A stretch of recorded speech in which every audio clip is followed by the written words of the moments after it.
when her text arrived that morning. I had to read it twice to make sure my eyes weren't deceiving me. I want my baby to have your name. It didn't make sense. Maya and I hadn't spoken in nearly 2 years.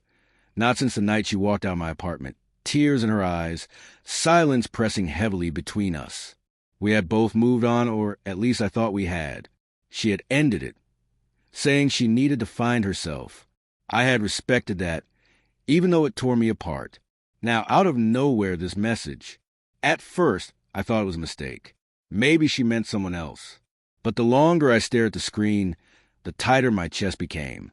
Curiosity overcame caution, and I typed a simple reply. Congratulations. I didn't know you were expecting. She sent a heart emoji. No words.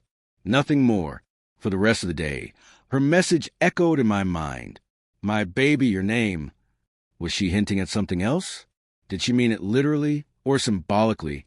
That evening, against my better judgment, I decided to find out. I remembered she had once mentioned that her ex before me still lived downtown near the river.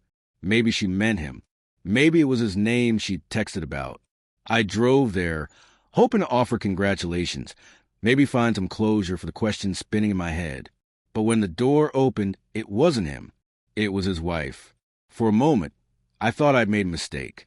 She looked mid-30s, elegant but weary, the kind of tired that settles behind the eyes when life has weighed more heavily than expected. Yes, she asked, polite but wary. I'm sorry, I said quickly. I'm looking for Daniel.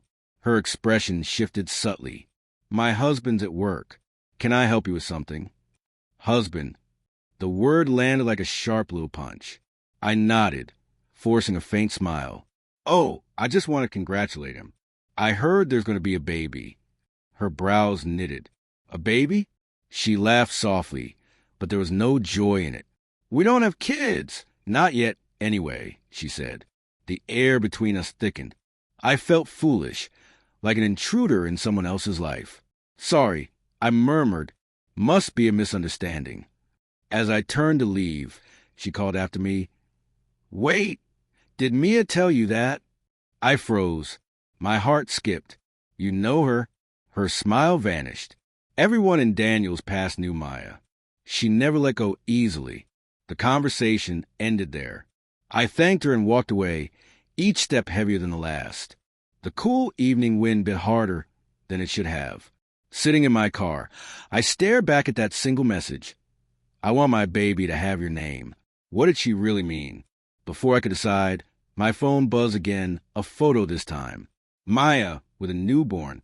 Beneath it, in neat cursive letters, the baby's name. My name. My breath caught. For a moment, everything blurred. The parked cars, the street lights, the hum of traffic.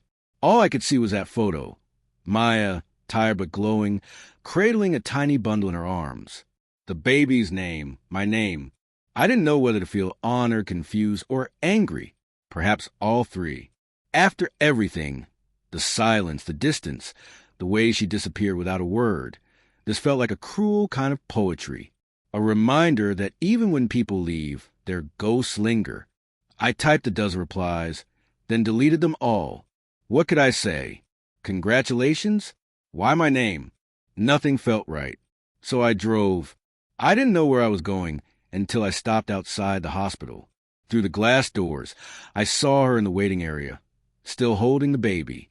She noticed me instantly. No shock, no surprise. Almost as if she had known I would come. I didn't name him after you, she said softly as I approached. Not really. I named him after what you were to me, the only person who ever stayed gentle, even when I wasn't. Her words hit harder than I expected. I didn't know how to respond.